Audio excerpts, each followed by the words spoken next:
అమరన్ అనే సినిమా చూసిన రబ్బా మస్తు ఉంటది. మొత్తం జవాన్ గురించే.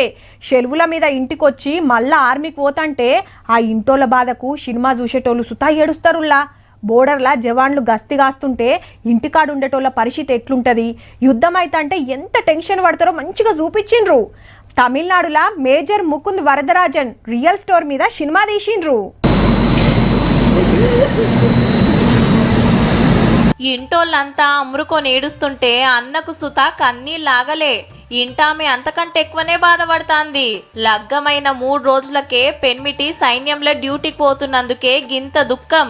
आज आमचं सत्यनारायणची पूजा होती तरी मी त्यांना सोबत करते जाब असं. దేశం కోసం నా సింధూరాన్ని పంపిస్తున్నా అంటుంది. ఈ మహారాష్ట్ర జవాన్ పేరు మనోజ్ పాటిల్. పెండ్లి కోసం సెలవుల మీద వచ్చిండట. 3 ముళ్ళేసిన 3 రోజులకే డ్యూటీకి రావాలని ఆర్మీకి ఆర్డర్ వచ్చింది. లగ్గమైన మురిపెం కూడా లేకపాయే. సాగదోలే తానికి రైల్ స్టేషన్ కాడికొచ్చి ఇటు భార్య ఏడుపు అటు ఇంటోళ్ళు మస్తు బాధపడుతున్నారు.